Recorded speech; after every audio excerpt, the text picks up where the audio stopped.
You are listening to the 2 and Out CFL podcast, a proud member of the Canadian Football Podcast Network. I mean, it's just science, right?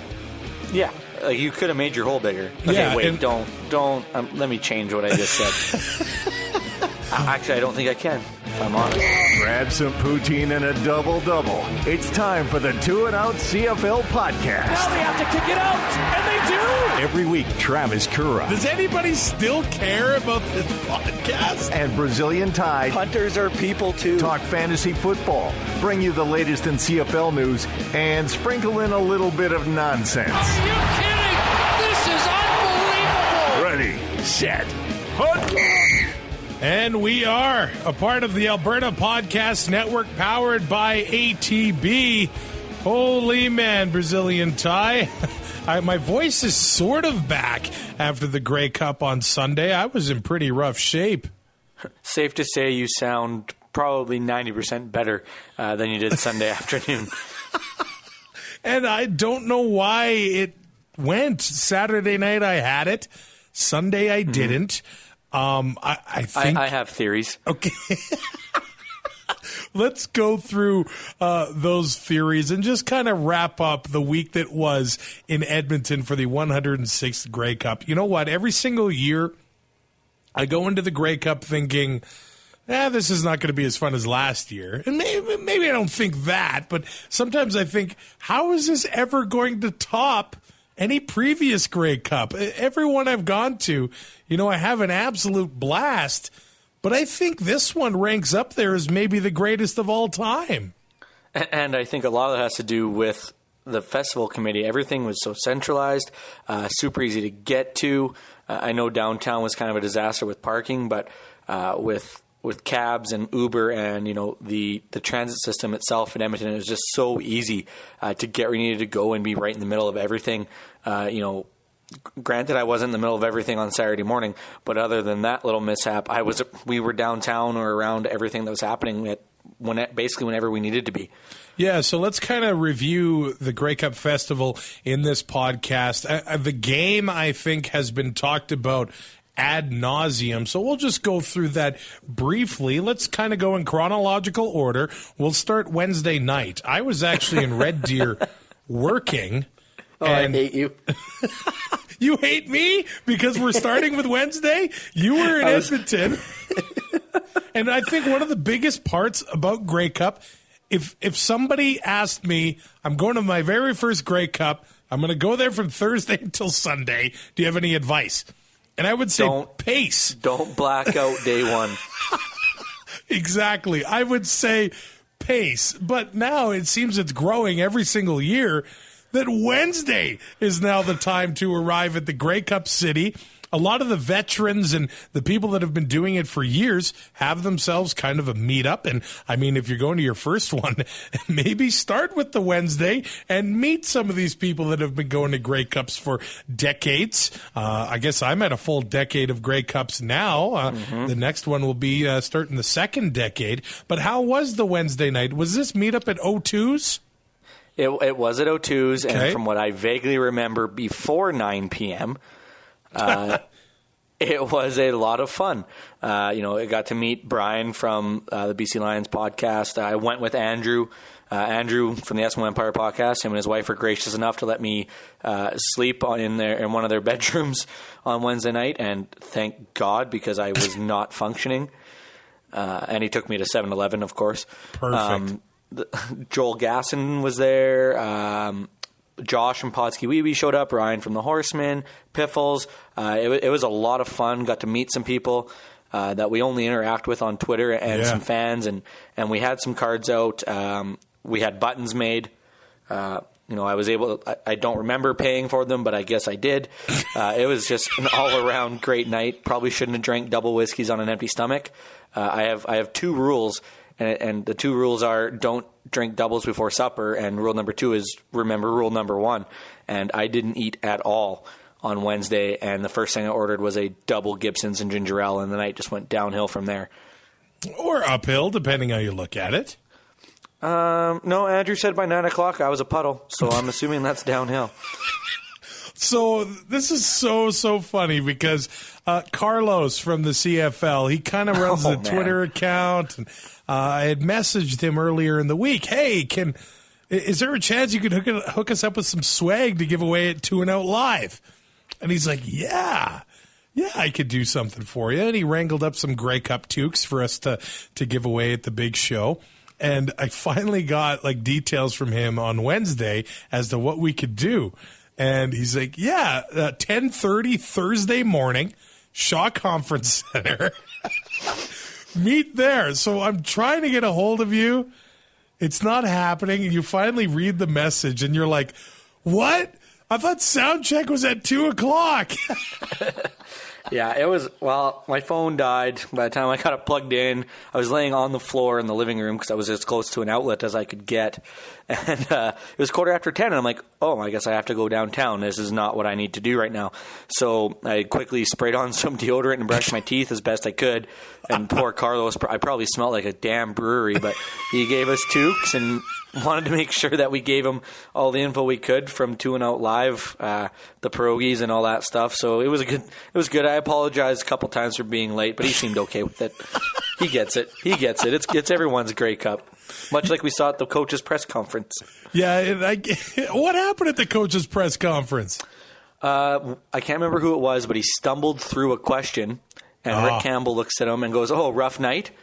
And it was somebody that they knew. It was one of the media members that they had dealt with before. And he looks at them and goes, yeah, it's my Grey Cup too. Oh, that is absolutely that's Grey awesome. Cup. That's a Grey Cup to a T. So showed up. I got there to Edmonton Thursday. Oh man, and you can imagine the stress. So 2 and Out Live started at, the doors were to open at 3:00 and the show at 3:30. We were supposed to be there at 2 for sound check. Then at about 12:30, I realized that I left the charger for my laptop in Red Deer. That was a stressful little while there. So I ended up hitting up a store in the City Center Mall in Edmonton. I was a bit late to sound check at 2 and Out Live, and I ended up not even using my laptop because it got emailed to your phone, and I think it ended up working okay. But at the end of it all, 2 and Out Live, I don't know if, I think we should do it again, but I don't know how it gets topped. Everybody that showed up was so awesome. And honestly, I'll be honest, going into it, I was concerned that the audience would not have fun for the entire hour that we did the show, but it seemed like they did. And it passed on to me. I had an absolute blast there. At the end of it all, we ended up raising $485 for Wellspring Edmonton, the charity that CFL Fans Fight Cancer were supporting. 2 and Out Live was just so awesome. And I think compounded by the fact that your mom was our biggest fan. Man, I really thought her and my godmother were going to be the only two in the seats.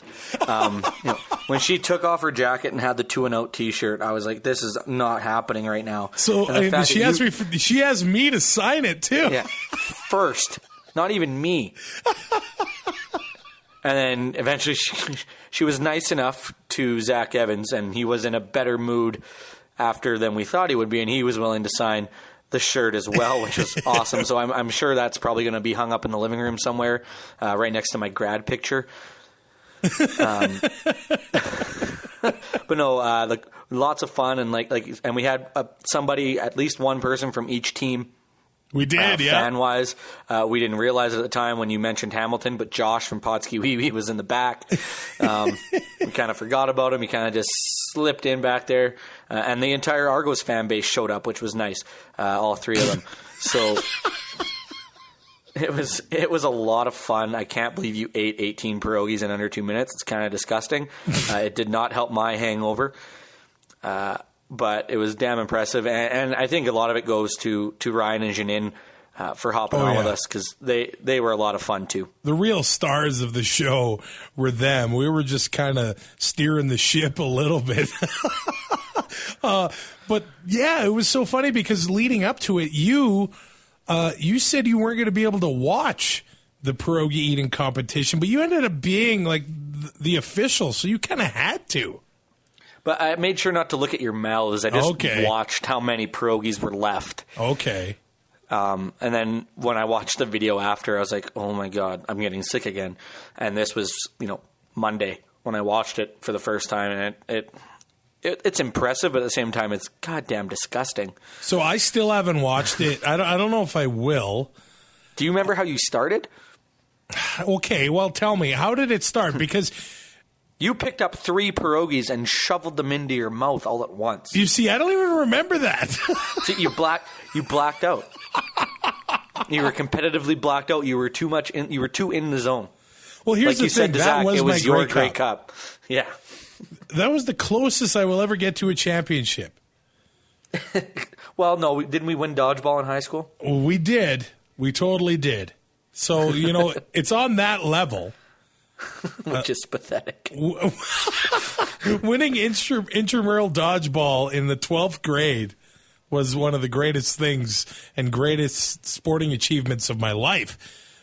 And I was the GM of that team, so that meant so much. I was GM player. I was Reggie Dunlop. You were Reg Dunlop. We won't use any of his quotes on this. So yeah, that event on Thursday with the Pierogi Challenge, I think a lot of people bet against me, and I'm not throwing it in your face. I'm not saying eat a plate of crow. Because Zach was in my head, and maybe I thought that I had to eat 3 pierogies at a time to have a chance here. But then once he started to chew, you were able to gain a little bit of ground, and then he looked over and saw how far behind he was, and he started swallowing them whole. Yeah, he caught up. And that's when it got interesting.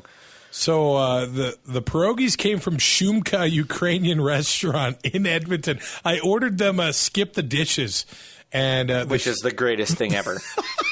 They showed up before the show, so they weren't the freshest by the time we ate them. And I've been in pierogi eating competitions before, but once I passed the 12 mark, and I was at about 13, I really slowed down, and I was in some real pain. I was not feeling good, and I kind of thought I was going to have to tap up, but Zach ended up catching up and pushing me to my limits, and there you go, crowned pierogi champion. Ryan from the Horseman Radio ended up doing play-by-play. Some of the best play-by-play I've ever heard. So if you haven't listened to it, go back and listen to the CFL Pierogi Challenge and 2 and Out Live. Actually, Giacomo was there from CBC Ottawa as well. And the audio ended up getting played in Ottawa. I was on his morning show on Saturday morning. So everything about that event was amazing. If you bought a ticket, if you came out and enjoyed yourself at 2 and Out Live, I can't say thank you enough. It was just a crazy, crazy event. Afterwards, everyone's getting pictures, having a blast, trading CFPN cards.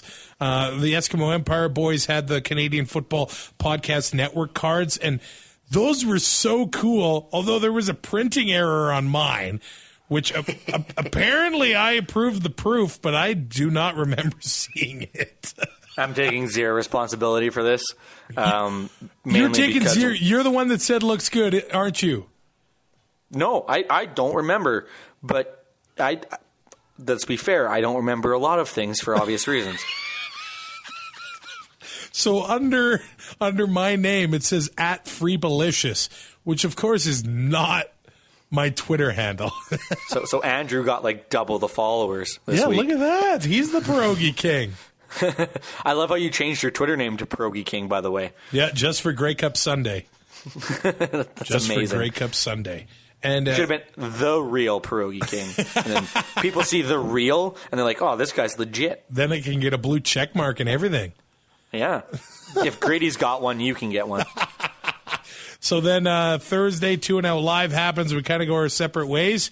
And then I think we all ended up at the Spirit of Edmonton that night, which every single Grey Cup, it is the party of Grey Cup, and the Thursday is almost like, the diehard event. You got in, I don't know what time. It's homecoming. Yeah, that's exactly what it is. And I got in, with an hour and 15 minutes to last call because I waited in line for an hour and a half, but people they're going off on it and they're crapping on it, but this is exactly what they did in Regina. If the waiting room has beers, it's okay. Put me in the waiting room. It's no spoiled rotten, but you're out of the elements and there's booze, so I don't know why you're complaining. Yeah, I'd rather that than just wait in the line with nothing. Yeah, like I waited in line for maybe 20 minutes, got up the stairs, was in the waiting room, ran into one of the season ticket holders for the Eskimos that we know through the tailgate in west of us, and we just hung out by the door. And eventually, one of the security guards was like, "You two ready to go?" And I'm like, "I can be." And I chugged my beer, and we went upstairs. Yeah, exactly. You just got to know how to play the game. I guess one minor complaint: Spirit of Edmonton was one of the smallest rooms at Grey Cup. Yeah, it definitely could be bigger. Yeah. I understand that there's no affiliation with the CFL, the festival, or the team, but they got to know that, that especially in Edmonton, this party is going to be in high demand, and maybe it's a volunteer thing, maybe it's a cost thing, but I was talking to people, and it's like, well, the Agricom is open, and it's an LRT. I mean, it's easy to get to. Easy to get back downtown. Maybe they don't want to be that far away, but it seemed a little small. But I didn't have that big of a problem with it because, they have the waiting room, and it's not that bad. I missed the last LRT that night. Yeah, but I was in bed by this point. Yeah, so you left, and I'm sitting in the lobby of the hotel chatting it up with some Bomber fans. In comes Mike Riley and Odell Willis. Hashtag tampering. Yeah, I don't know. Odell trying to get Riley to come to BC or whatever. Of course, the CFL awards were that night. Bo Levi Mitchell gets the MOP. Big Hill, the most outstanding defensive player. Lewis Ward had himself a night. Stanley Bryant got the most outstanding offensive lineman. So there were a lot of CFL players out on the town dressed to the nines. And Riley walks in. So me and these Bomber fans all get into a photo. And Odell Willis takes the photo. There were multiple moments throughout the weekend in Edmonton where you said, in what other league could this possibly happen? Mm-hmm. One was Zach Evans challenging me to a pierogi eating competition. Another one of those moments is Odell Willis taking a fan's phone and taking a picture of Mike Riley with a group of fans. Incredible what happens at Grey Cup. And that's the best part. To me, I don't want to crap on it, but the game is secondary.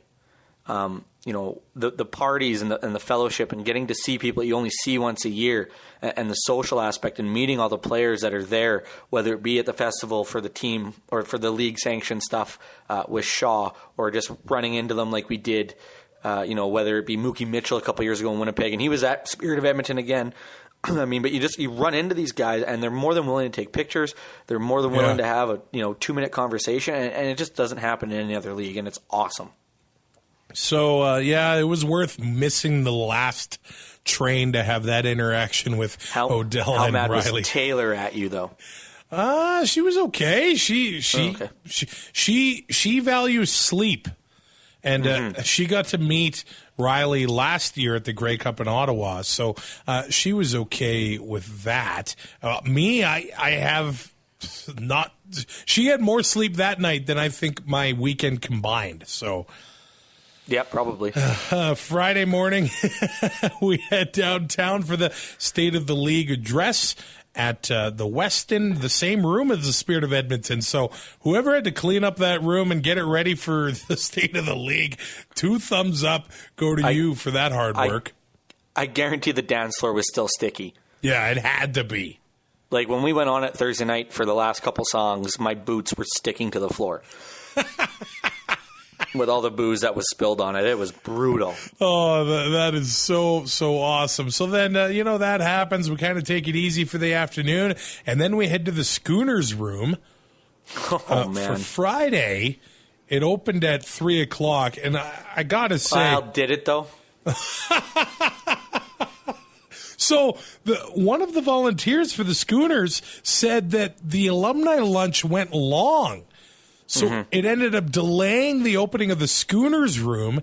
And then I don't know if there's an excuse for this, but I think what happened is that the staff at the conference center were overwhelmed by what was happening that entire weekend. And they were just not prepared for a lot of what was going on.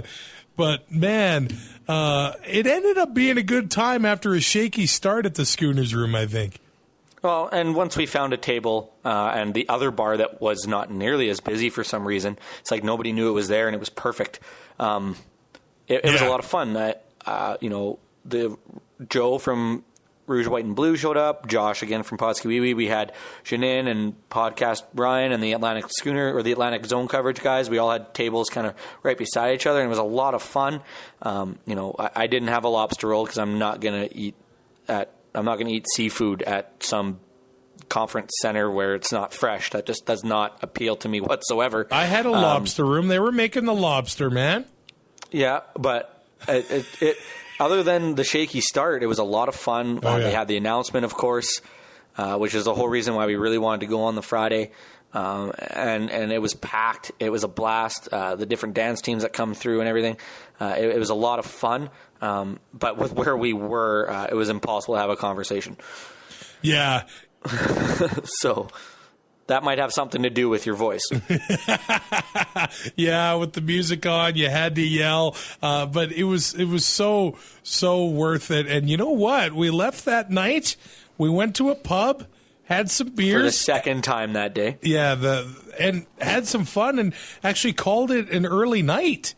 And part of the reason was my Saturday was about to be the craziest Saturday I had in my Grey Cup career. And I think we're at a point where I can call it a career because earlier that day, ran into Giacomo from CBC Ottawa. He asked me if I could do his morning radio show live. So I had to be at CBC Edmonton for 6 a.m. And I was still sleeping. And I wonder why I lost my voice. Yeah. Between, Thursday night outside for an hour in the cold. Yep. And then screaming at Spirit of Edmonton during Spoiled Rotten, who, by the way, is the best cover band you'll ever book for anything. If you have a chance to see these guys, no matter where you are, you have to go. Friday night at Schooners, absolutely having to scream, and we're 5 feet away from each other to have a conversation. And then you're on the radio first thing in the morning on Saturday, and then you emceed the CFL Fans Fight Cancer thing or fundraiser on the Saturday afternoon, which was also a hell of a lot of fun. Yeah, that was an absolutely awesome time. So I catch the first LRT at 20 after 5. I got maybe around 4 hours of sleep. So I did the show with Ryan and Janine, and it was incredible. And Giacomo was great. And then right after it, went to the Spirit of Edmonton breakfast where you were nowhere to be found. And I'm getting to the point where, man, this guy's my buddy. I'm kind of worried about him. And Mike put out basically an Amber Alert on Twitter. And you finally came to life at what, about 11? 10:30, 11 o'clock. Yeah, so we called her an early night. I went to bed when I got back to the hotel. I had some leftover pizza. I had a piece or two. Woke up about 1:30, really bad heartburn, a bit of a headache, tossed and turned. So I popped an Ambien. And I was dead to the world till I woke up and texted you back. I don't regret my decision. I will never regret that decision because I obviously needed some sleep. So in my eyes, that is a savvy veteran maneuver. I'd like to thank my mom for giving me prescription drugs. Huge help for the weekend. Got me through because there's no way I could have survived Saturday without that sleep. I am convinced that the sluice juice did a number on my voice. Probably didn't help. At the Spirit of Edmonton breakfast. From what I can tell, it's probably got champagne, orange juice, and vodka, and maybe some orange pop. So all of that stuff for your vocal cords is not good. No, and that's why the Eagles don't drink when they perform or they do any band activities, because it dries out your vocal cords. So this week wreaks havoc on everybody. I'm surprised I didn't lose my voice. I also took it really easy Thursday, Friday, Saturday because I am an idiot and decided to get blackout drunk on day one like I do every year, and I never learn.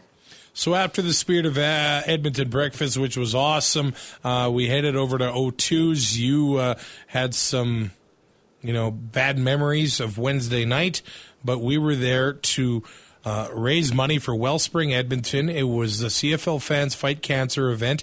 I believe the 13th time they've been doing it, and it was so cool and so packed in there. We had players showing up. Nick Lewis was in the house. Javon Johnson, Devon Claybrooks ended up showing up at O2's for CFL Fans Fight Cancer. And in that few hours, over $5,000 was raised for Wellspring Edmonton. It was an amazing event. Yeah, with the 50-50s and all the silent auction items, it was awesome. Thanks to Coach Vic, we were able to get rid of a lot of cards. He seemed to be more knowledgeable than I was as I was trying to eat my lunch. And he was giving away packs left and right. Got the Vanier Cup on. We made it a whole football afternoon and lots of fun. And then, you announce the 50-50 winner, and it's kind of quiet for a minute. And I'm thinking, we're going to have to redraw. And then we hear a ruckus from beside the bar, and Javon Johnson, in the loudest Tiger Cats jacket I have ever seen, had won the 50-50. And I don't know what other sport, what other league you're going to find this in where a player wins 50-50 among the peasants that are fans, that aren't in the inner circle of athletes for the most part. And he shows up to this event and wins the 50-50. And it really couldn't happen to a nicer guy with all the charity work that he does too. Yeah, and he ended up buying a tray of drinks and serving it to fans. And he served them. That might have been the best part. Yeah, it was just an awesome afternoon. So after that, we stayed at O2's for a bit, strolled back downtown, and went to the Boston Pizza sports bar tent they had, which, what an awesome idea. But it was the most Canadian thing ever because we were inside, it was warm, but there was nowhere to sit. And we were all dressed to be outside as it was, so we grabbed some tokens and some drinks and went outside and found a picnic table, thinking, there's a tent around it, there's probably a heater in there. No heater, but we sat there for a half hour in the freezing cold having drinks, dressed in our winter clothes, just because we wanted to sit down. And that just seems insane to me looking back. And if somebody would have walked out there and saw that was what, to define Canadians, that's it. Like, you guys are dumb. There's a whole tent with heat in it. What are you doing out here? But it was so nice to finally get off our feet because my feet were killing me after all the walking I did that week, and my toe, like I said on Thursday, was on fire, and it's now subsided. But man, Grey Cup week will take it out of you if you're not careful. Well, and that Boston Pizza sports bar is I'm just going to put it this way: it's the first time I had a BM since the pierogies. Oh, yeah, we thought you got stuck. Well, I almost fell over and knocked the outhouse over. That would have been hilarious. I would have left you. No, you wouldn't have. No, yeah, because Taylor was there. Joe and I would have been gone. I'm out of here. Oh, and then after that, we go to the Grey Cup meetup, which, man, we were in the same venue for Two and Out Live a couple days ago.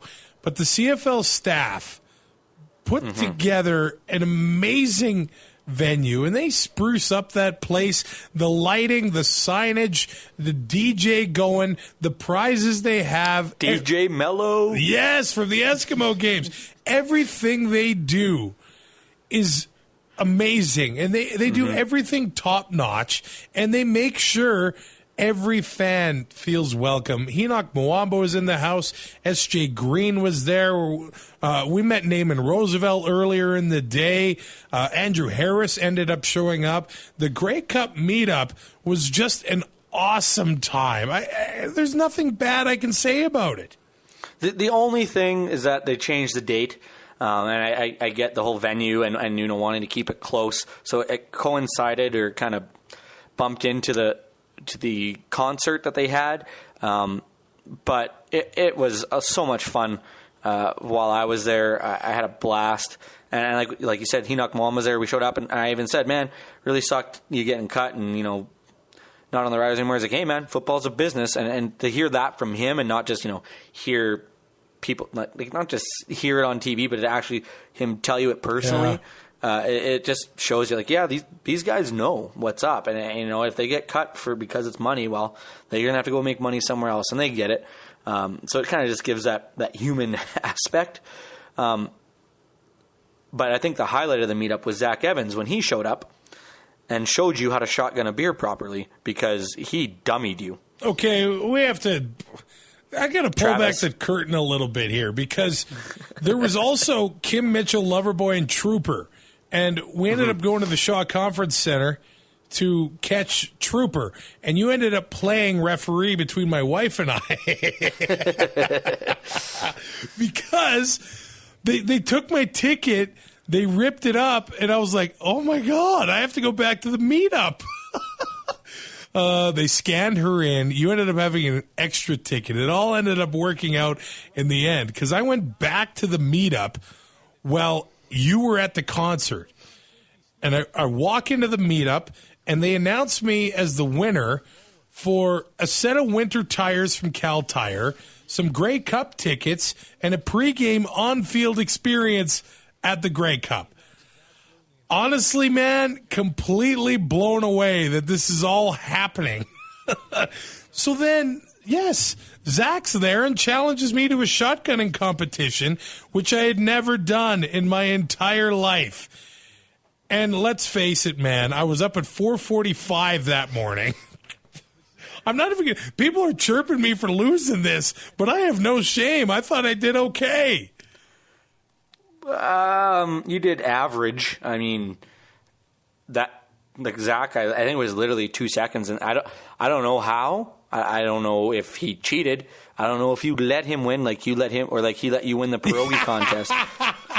But it was damn impressive what he pulled off. Well, I'd never shotgunned a beer before, and I looked at his beer compared to mine, like before we opened them, and the hole on his beer was probably the opening to a coffee mug. Like, the bigger the hole, the quicker it goes. Yeah, I mean, it's just science, right? Yeah, like you could have made your hole bigger. Okay, yeah, wait, don't. Let me change what I just said. Actually, I don't think I can, if I'm honest. I should have made it bigger, but I didn't. It was first time doing it, and it was unsanctioned. So don't go adding that to the record. Oh, here we go. Excuses. It's not an excuse. It was unsanctioned. Yeah, but it's still got to add it to the record. But if Floyd Mayweather gets in a fight at the bar, he's not going to add it to his record. Well, not his fighting record, but to his criminal one. All right, but I had fun taking a lesson from Zach Evans. Another thing that, how the heck does this happen in any other league? It's the best. And actually, Katie, who works for the CFL, came and said some really cool words to me about the podcast and what we have said about the Grey Cup in the past. And it was really, really cool to hear that from the people that work so close to the game day in, day out. I don't know if there could be a better group of people on earth. Like, there's such a cool group of people that work for this league. Well, and like it started when, on Wednesday when you were talking to Carlos, and Thursday when I met him, and they really wanted to be involved. And help promote the live show and make sure that video got out of the pierogi eating contest, and they wanted pictures. And Friday at the meetup, or sorry, not at the meetup, at the State of the League, they got people running around doing a bunch of work to pull that event off. Yeah. Saturday, Andrew and Mike, and Kayla from the Eskimo Empire, they weren't initially invited. The Grey Cup committee made sure that they were there because they're a huge part of the CFL community, and these guys pull out all the stops for this week-long party. and a celebration of this league and this game, and it goes it's almost a thankless job. Like nobody ever stops to say thank you to the people who do this. And it's I can't imagine the workload these people have. It's just amazing what they do. Yeah, I think this Grey Cup actually set a record for the amount of events that you could do. And it is impossible to take it all in, but they were all done top notch. And what this game means to the fans, and it just makes me more and more of a fan every single time I go. I can't really describe it or put it any other way. It just means so much to me, and I think the people that work there, they know that it means so much to the fans, and they make it better and better somehow every single time. And they feed off the energy of the people. Yeah, they do. Like you. Like this was your 10th straight, and I mean, yeah. There's like I think it was Bruce Arthur or Steve Simmons. Like the Super Bowl was made for the corporate suit and tie guy. You know, that's how the NFL pays a lot of their bills or thanks a lot of their sponsors. CFL is built for the blue collar worker who wants to, you know, take a little bit of a holiday and party his face off for 3 or 4 days, and you know, they throw a football game at the end. Like you don't even have like. I know it's a Grey Cup festival, but if you're not a football fan, you can still have fun at Grey Cup. And that I think that's the amazing part, is that you don't even have to like football and you can still have an absolute blast. I think every Canadian should go once. Yeah, and you have to show up you have to start Thursday night and just experience as much as you possibly can. It might be impossible to go once. I think that would be my warning. Mm-hmm. Yeah, it's like my first one was 2013. The Riders won. I'm like, I'm never going to a Grey Cup again because I'm 1 for 1. I'm perfect. And then Winnipeg really soured me on it after the experiences that we had there, because that was an unmitigated disaster for the most part in a lot of aspects. In the last couple of years, just with work and stuff, it was really hard. But it being in our backyard, us being season ticket holders in Edmonton, it's so easy for us to get to. It's cheaper because we can drive. Granted, we spent money on other things, so it works out to about the same.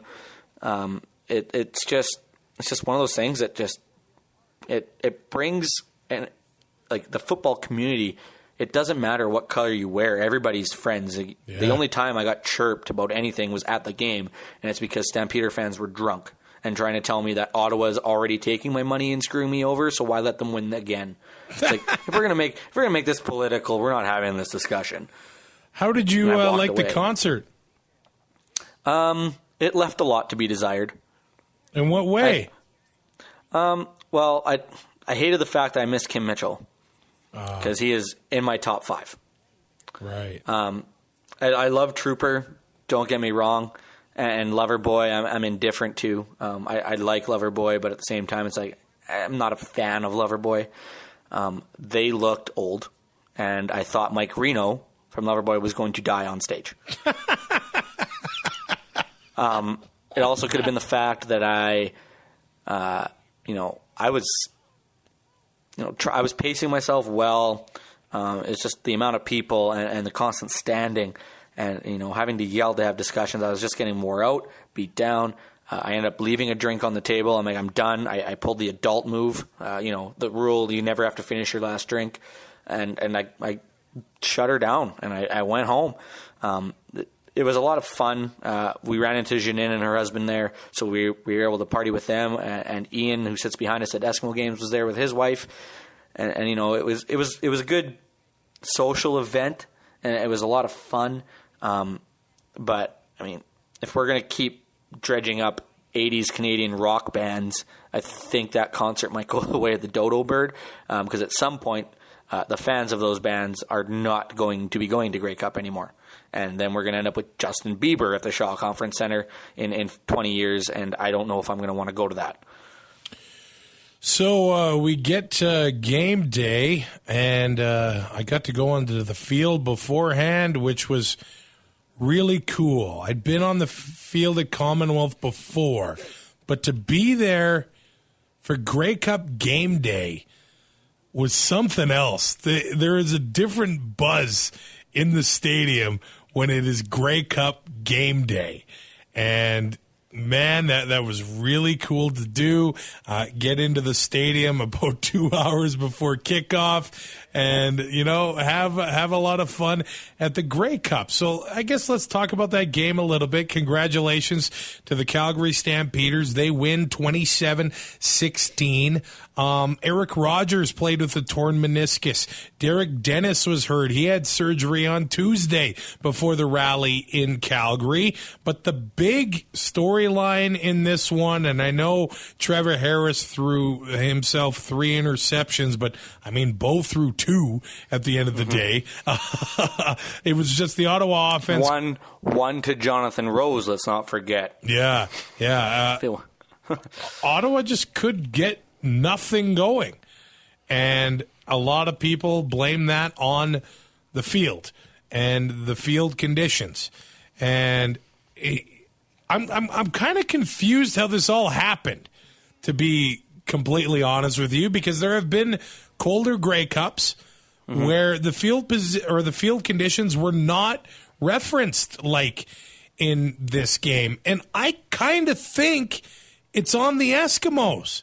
They were out of the playoffs a month ago, and they just let the field sit. Apparently in Winnipeg, they tarped the field and heated it up. So by Grey Cup, it was okay. It kind of looks like in Edmonton, it was neglected for a month up until basically game week. Yeah, and normally, when Arash Madani tweets anything about the CFL, I read it and I'm just like, oh my God, shut up. But when he mentioned that, this field was never covered or taken care of like in that aspect, I thought that's a little, if he's right, that's a joke. It is a championship game, and I know people are going to, well, if we had it earlier, this wouldn't be an issue. Shut up. That's not the narrative that we're going to go with here, because that's not the reason people want the game moved up. It's not field conditions. So in my opinion, that argument is moot. If you're going to have an outdoor championship game in the prairies in November, that field needs to be covered for as much as possible. Yeah. And kept at a decent temperature, or even if you just keep the precipitation off, they'll stay. It won't be a block of ice like it was. It wasn't in the greatest shape. It's not the worst shape a field has ever been in. Let's look at the Ice Bowl, but if that needs to be covered. It's something that the CFL, I'm sure, will look at. It needs. I don't know if it was on purpose or if it was just something that was an oversight and wasn't looked at. And by the time they realized that it was too late, because they got to get the sponsors and everything painted on there. To get a tarp that size and get enough heat in there. It would take a while, like you said. If they could do it for 3 weeks or a month, then it's probably not an issue. But once they figured it out, I think it was too late, which is unfortunate because it did affect the game. But at the same time, both teams have to deal with this. And if William Powell can rush for 94 yards, there's no reason that it can't be a decent football game. And it wasn't terrible. You can tell the field conditions were a huge issue, but they're a huge issue for both teams. And I don't think it's what cost Ottawa a Grey Cup, and I don't think it's what won Calgary a Grey Cup. I think Calgary just made more plays. Well, the Red Blacks themselves said they played on that kind of field in the East Final. Mm-hmm. Well, and Greg Ellingson, wide open, first play of the game, dropped the ball. And who knows what happens if they convert that first down. It could be a completely different game. So, and if he makes that catch in the end, that catch had nothing to do with field conditions. The only play, I know guys were slipping, but the defense has to have footing too. So you just kind of have to manage it. But it could have been, the field conditions could have been a heck of a lot better. It's too bad they weren't. And now we have to deal with a whole new moving the season up narrative because of it. But that was never the issue to begin with. So people using it, I think, is a bad look. But we're going to have some people that say, "Oh, well, if it's not an issue, or if moving the season up isn't because of the fans, when they can do it for field visit or for field conditions, well, that you can't just change your argument because it works for this week. Sorry." Well, and it was a bad field on a nice day. That was the unfortunate part of it, because the weather for Grey Cup, I don't think we could have asked for anything better. All week was really good. Yeah, 2010 was worse. 15 was colder. They tried saying it was only -2, and no. I know. I don't know where the Edmonton Weather News are getting their info from, but they should probably look at that because it's almost like they're getting it from Fox News. So because it was fake. I don't know if it was the new turf they put in for the 2015 Women's World Cup at Commonwealth that didn't deal with the cold as well, but Ambrosie's already said they're probably going to look into some options here, whether it's under the turf heating or something like that. I think the turf was just neglected for a month because the Eskimos' last game was, the last Saturday of the season. It didn't matter, and then it was just left alone through freezing rain and everything else that happened in Alberta. They had to make sure their locker room was clean in 2 days after this game. Yeah. They did that quickly. Yeah.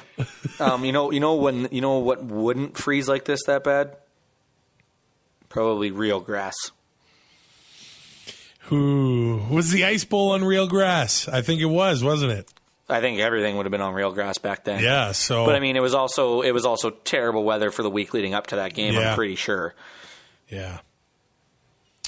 Well, that wraps up the season. The Calgary Stampeders win. And you know what? The news is already coming out, and it's going to be a crazy offseason. The Bombers make it official. Jamarcus Hardrick has re-signed. The BC Lions have re-signed a couple international players, Ricky Lloyd, a quarterback being one of them, and it's been announced that Jonathan Jennings will become a free agent for sure, but they also do sign Odell Willis to a 1-year extension. And then this news came out. I don't want it to get political or anything here, but Halifax City Council is talking about tax hikes and things like that. Basically, there is no money in Halifax, and they have said that a new CFL stadium might just be a long shot unless they do jack up the taxes by a lot. And I know that we've got our hopes up here for the Atlantic Schooners Football Club, but I think this is just a reminder that there's a long way to go before shovels hit the ground and the stadium is standing. And let's not forget the economy isn't fully recovered yet either. Oil was at $15 a barrel last week. The whole country is hurting, so it's not just like, money is going to be growing. I know money is paper. I know it grows on trees, but it doesn't just grow on trees. Taxes are going to happen. What I read earlier was it was going to be mainly focused on like hotel taxes and the tourist taxes, like rental cars and stuff. I never heard anything until this came out about other taxes. So, yes, the team has announced it's kind of a foregone conclusion that at some point this is going to happen. But the stadium is a huge hurdle, whether it's in Halifax or wherever it's going to be. Until something is set in stone with that, I think that we need to kind of back off the excitement a little bit. And 2020 is not going to happen. And we've said that before. 2020 is too soon. It can't happen. It won't happen. It just looks like, might have to wait a little longer. But if that means a quality franchise and a quality ownership group, quality stadium, I think it's for the better and a financial model that'll work to keep them alive and we don't want another renegade situation or another U.S. expansion situation because that's just another bad look. And I'm sure Ambrosia doesn't want that either. Well, the Atlantic director of the Canadian Taxpayers Federation, this is a direct quote. Why are we even having a discussion about a for-profit stadium, a big corporate welfare check from taxpayers, when council can't even make their current budget work without discussing a tax increase? And as far as I'm concerned, government money shouldn't be used for professional sport facilities. I get it that in some places it is. Winnipeg, because it was built on campus, could use federal money, things like that. I think it's an absolute joke, but that's just my opinion. Because if you're going to have professional sports, you have to be able to support it yourself. And Daryl Cates twisted Edmonton City Council to get his stuff going. Calgary is going through the same thing, trying to get a new hockey rink there and a new football stadium. And we saw the Olympic bid fall through, and now everybody's blaming, we've lost the spirit. And no, it's because people know that these things cost money, and they don't want to come in out of their own pockets for something they're going to have to pay to go to. It just, if an organization is going to make money, they should be able to front it and build their own facilities, or else it becomes basically a situation where you're just waiting for it to fail. Before we wrap this thing up, we're saying thank you to Park Power today, a provider of electricity and natural gas in Alberta that offers low rates, awesome service, and profit sharing with local charities. In Alberta, one of the beauties is that you get to buy your energy from whoever you want to. Yeah. So Park Power shares its profits with local not-for-profits. They're based in Alberta. Smaller company, lower overhead. Savings get passed on to you. If you want to make the shift and the switch, go to parkpower.ca. That is parkpower.ca. All right, Ty, how would you wrap up the 106th Grey Cup in Edmonton? A learning experience. Wednesday night will not happen again like it did.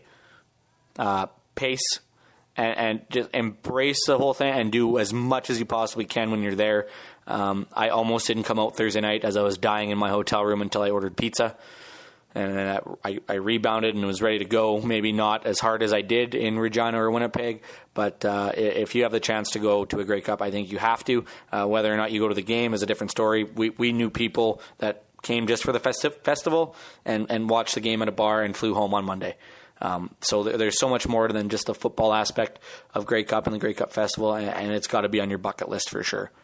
There's so many people that go to the Grey Cup that I only see at the Grey Cup, and I feel like if I didn't go, I would be missing them. You're becoming one of those for me because I'm always working. They are, they're family. The CFL family thing is not just a thing. It's not like a cliche. It's actually a real thing. The people that you see every year at the Grey Cup make it so, and the Grey Cup, the trophy itself, belongs to the people. And if you ask the CFL that, they will say exactly that. The staff, the people, the players all come together. The country comes together to make this an amazing event. So, Ty, are we going to see you in Calgary next year? Absolutely. But before we get too far ahead of ourselves, you know what started on Tuesday night? What did start? Teams could talk to coaches. We are in the coaches' carousel right now, just waiting for the first shoe to drop. Yeah. What are you predicting? Who's going to go to BC? Who's going to go to Toronto? Oh, man. I think Orlando Steinauer gets one of those jobs. I think that June Jones should be the head coach in Hamilton still, just for continuity's sake. But, I mean, there's a lot of teams. I know they said Jason Moss is going to come back, but I mean, when a GM gives you the vote of confidence, that's basically the kiss of death, in my opinion. We see it in a lot of other sports. So I don't know. Corey Chamberlain's still out there. I know that teams could talk to him whenever they wanted, but he's still a viable. There's a lot of options right now, and I think that we just got to wait for the first shoe to fall, and we're going to see a lot of guys sign real quick. Just waiting for that first one. I don't know if it'll necessarily set the market, but teams will be coming forth with that news, and I don't think it's going to take very long because teams are going to want to do this before free agency and roster cuts, and then we have combine and draft. Teams want to get their head office. They don't want to be Toronto 2 years ago, even though they won the Grey Cup. It worked. You want to get that stuff set before you get into the nitty gritty of the offseason. So. I'm going to say Steinauer in Hamilton, Chamberlain in Toronto, and Clay Brooks in BC. Oh, that could be good. I think Clay Brooks is going to get a shot unless he wants to stay in Calgary and maybe go back-to-back and win one at home. That's I think with Calgary having the Grey Cup at home next year, I think that's going to be a huge aspect of guys sticking around. That might be a big thing for Bo if he doesn't go to the NFL too, yeah. Yeah, for sure. We are a part of the Alberta Podcast Network, powered by ATB. Thank you to Karen from the Alberta Podcast Network for helping with just about everything for Tune Out Live and that podcast last week. It was just an absolute blast. And if we were on our own, we would have been completely lost. So yeah, the minute I walked in, she gave me a Coke. So it's basically a lifesaver. Check out the I Have Some Notes podcast, hosted by Greg, Colin, and Scott. They punch up mediocre Hollywood movies, one podcast at a time, and mediocre is my speciality, my friend.